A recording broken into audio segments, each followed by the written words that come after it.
جمال الوجود بذكر الإله وتصفو الحياة بنور هدى. جمال الوجود بذكر الإله. السلام علیکم ورحمۃ اللہ وبرکاتہ. نحمدہ ونصلی علی رسولہ الکریم، اما بعد. میں ہوں یابن ملک اور آپ دیکھ رہے ہیں میرا یوٹیوب چینل فہم و عمل. چینل کو سبسکرائب، لائک اور شیئر بھی کریں اور بیل آئیکن کا بٹن میں دبا دیں.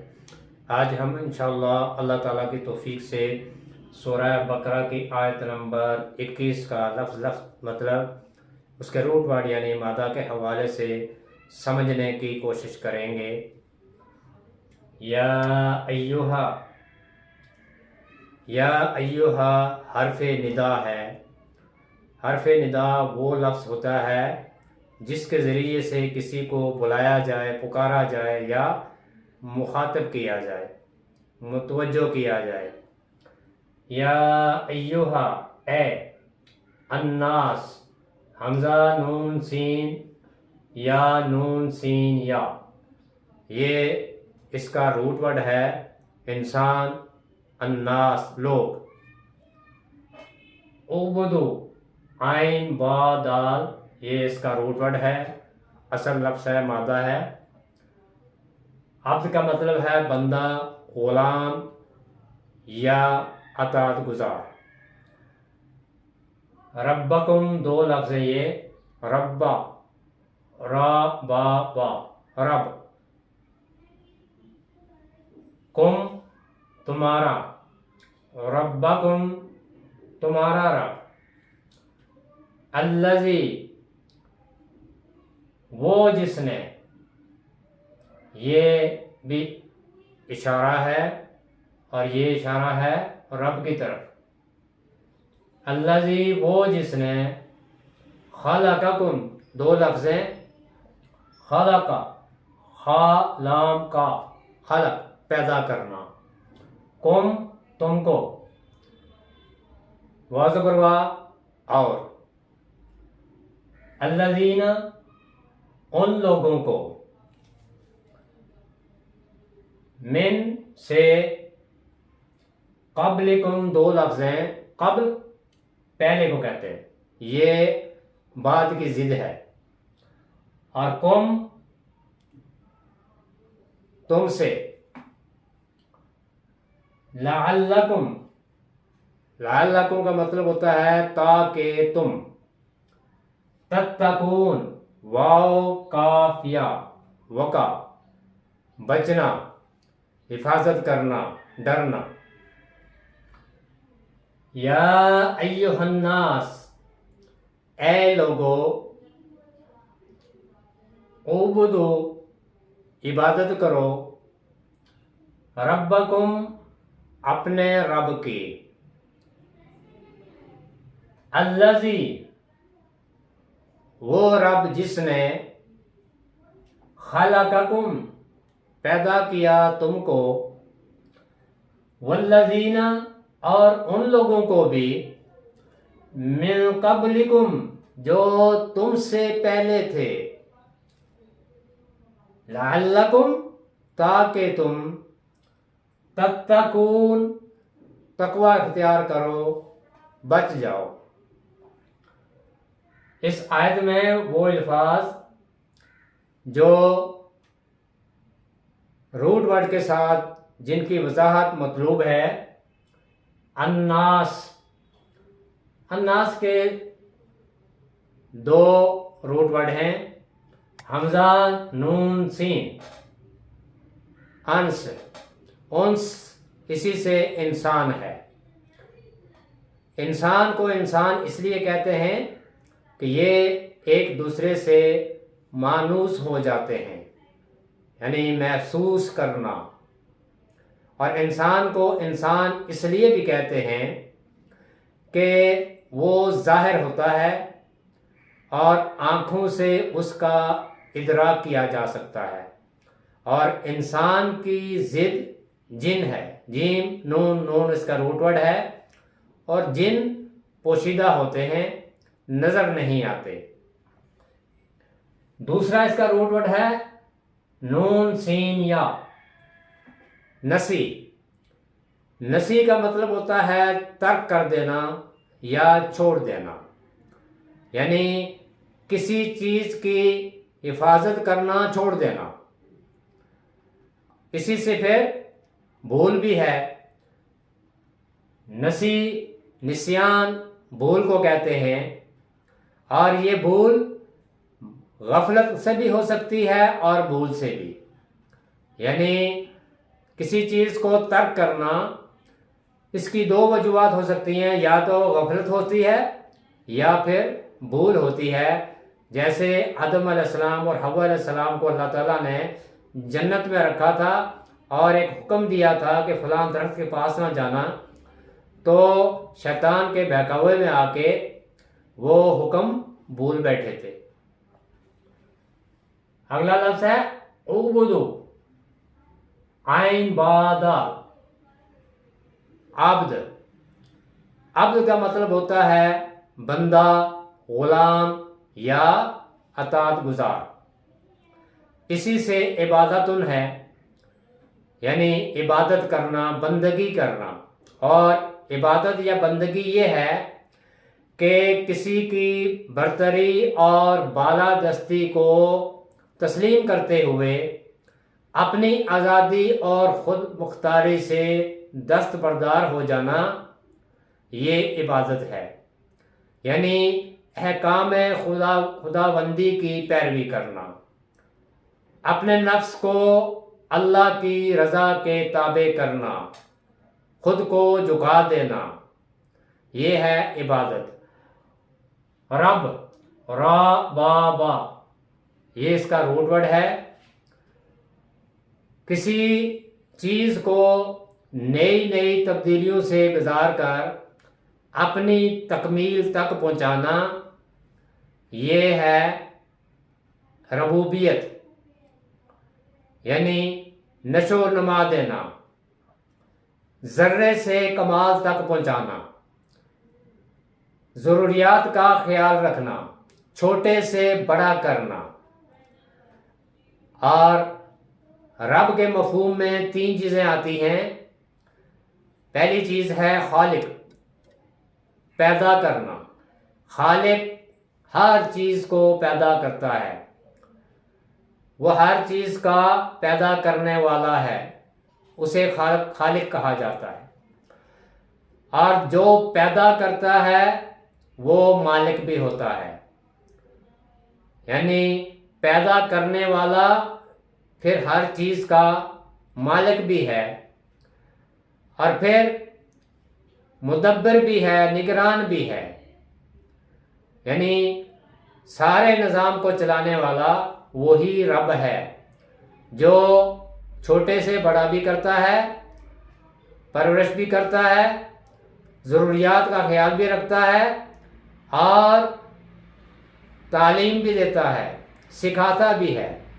اسی لیے گھر کی عورت کو ربۃ البیت کہتے ہیں کہ وہ اپنے بچوں کو پیدا کرتی ہے، ان کی تعلیم و تربیت کرتی ہے، ان کا خیال رکھتی ہے ضروریات کا، اور ان کی تعلیم و تربیت کے ساتھ ساتھ تمام تر ضروریات ان کی پوری کرتی ہے. اسی لیے گھر کی عورت کو بھی ربۃ البیت کہتے ہیں.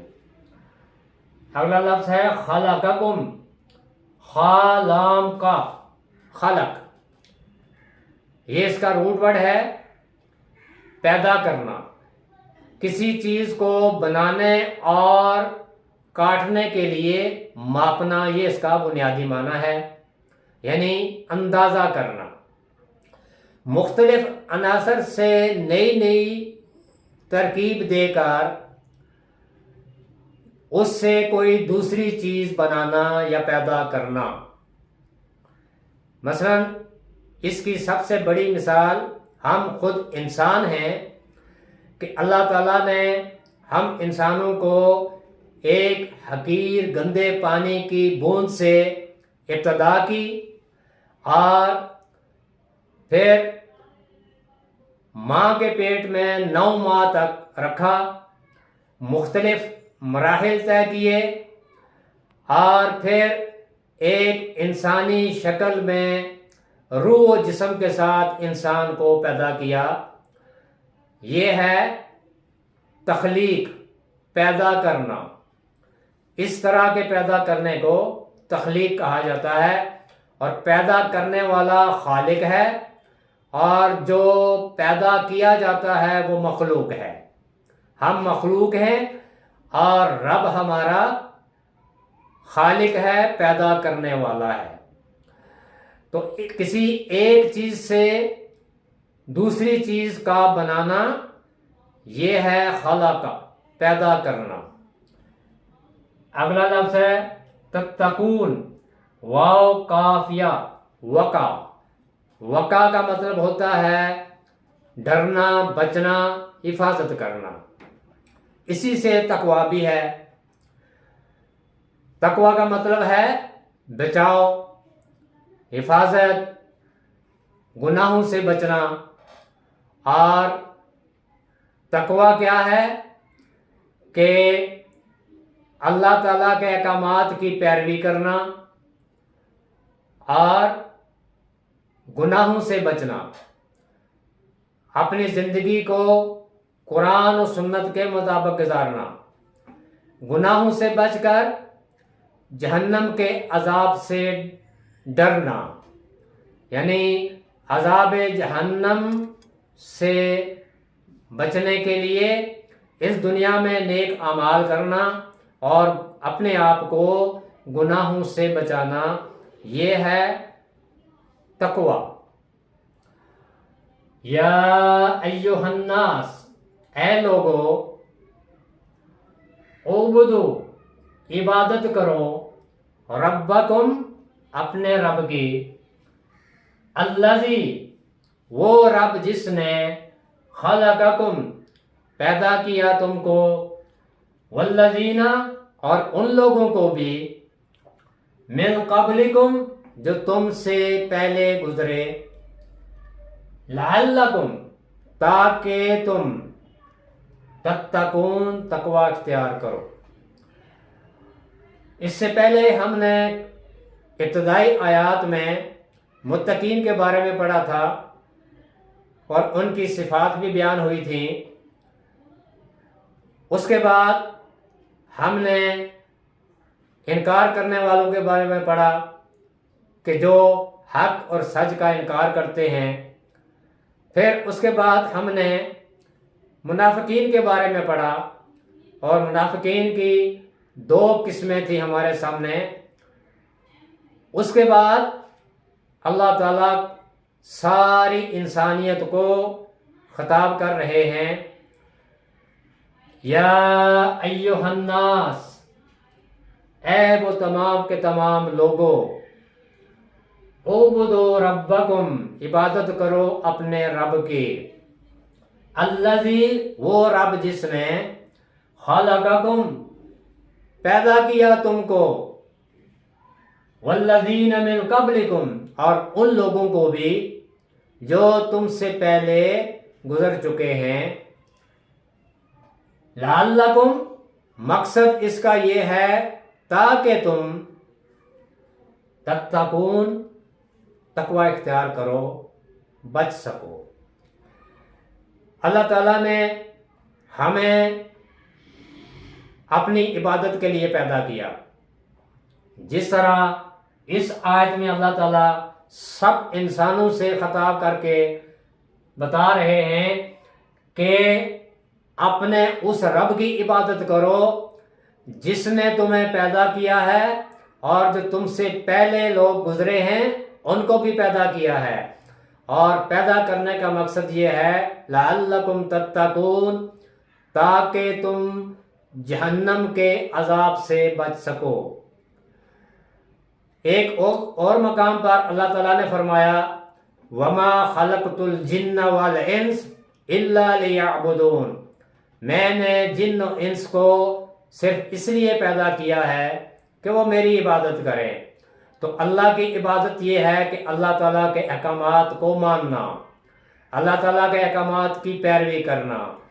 ہمارا مقصد اس دنیا میں آنے کا قطعاً یہ نہیں کہ ہم خواہشات کے پیچھے پڑے رہیں اور عیش و عشرت کی زندگی بسر کریں، بلکہ ہمارا جو مقصد ہے دنیا میں آنے کا وہ ہمیں اللہ تعالیٰ نے یہ بتایا ہے کہ تم میری عبادت کرو، اور عبادت یہ ہے کہ ہر وہ عمل جو اللہ تعالیٰ نے انسانوں کے لیے وضع کیا ہے اس قرآن میں، اور اس قرآن پر اس طریقے پر عمل کرنا جو طریقہ نبی کریم صلی اللہ علیہ وآلہ وسلم نے اپنی امت کو سکھایا ہے۔ اس سے پہلے نبی کریم صلی اللہ علیہ وآلہ وسلم سے پہلے جتنے بھی انبیاء آئے ان کو اپنی اپنی قوموں کی طرف بھیجا گیا تھا، لیکن نبی کریم صلی اللہ علیہ وآلہ وسلم قیامت تک سب کے لیے پیغمبر ہیں۔ آپ آخری نبی ہیں اور آپ کے بعد کوئی اور نبی نہیں، لہذا قرآن کا پیغام اور قرآن پر عمل کرنے کا طریقہ جو نبی کریم صلی اللہ علیہ وآلہ وسلم نے اپنی امت کو بتایا ہے، قیامت تک وہی طریقہ رہے گا، اسی پر عمل کرنا ہے۔ تو مقصد یہ ہے کہ اپنے رب کی عبادت کرو، کیونکہ جب مکہ فتح ہوا تھا تو مشرکین نے خانہ کعبہ میں 307 بت رکھے ہوئے تھے جن کی وہ عبادت کرتے تھے۔ وہ رب کو رب تو مانتے تھے، لیکن انہوں نے اپنے مختلف معبود بھی الہ بھی بنا رکھے تھے جن کی وہ عبادت کرتے تھے۔ لیکن اللہ تعالیٰ نے یہاں پہ ساری انسانیت کو یہ پیغام دیا ہے کہ عبادت صرف اور صرف اپنے رب کی کرو جس نے تمہیں اور تم سے پہلے کے لوگوں کو پیدا کیا ہے۔ یہ عبادت صرف اور صرف رب کی جاتی ہے، اور رب پیدا کرتا ہے، تو جو پیدا کرتا ہے وہ مالک بھی ہے، پھر اسی کی عبادت کی جاتی ہے۔ یہ کائنات اسی کی ہے، یہ زمین اسی کی ہے، اور اس زمین پر قانون بھی اسی کا ہے۔ وہ قانون جو اللہ تعالیٰ نے ہمارے لیے مقرر کیا ہے، اور وہ ہے دین اسلام، قرآن و سنت۔ تو ساری انسانیت کو خطاب کر کے فرمایا جا رہا ہے، چاہے وہ کوئی یہودی ہو، عیسائی ہو، مشرک ہو یا منافق ہو، سب کو خطاب ہے ایک رب کی عبادت کرو، اس رب کی جس نے تمہیں پیدا کیا ہے، جو تمہارا مالک ہے، اور جو تمام نظام کو چلانے والا ہے۔ یہ ہے پیغام ساری انسانیت کے لیے اللہ تعالیٰ کی طرف سے، اور ہمیں اسی پر عمل کرنا ہے۔ اللہ تعالیٰ مجھے بھی اور آپ کو بھی قرآن کی ان آیات کو لفظ لفظ کے ساتھ سمجھ کر اس پر عمل کرنے اور دوسروں تک پہنچانے کی توفیق عطا فرمائے۔ سبحانک اللہم و بحمدک، نشہد ان لا الہ الا انت، نستغفرک و نتوب الیک۔ السلام علیکم ورحمۃ اللہ وبرکاتہ۔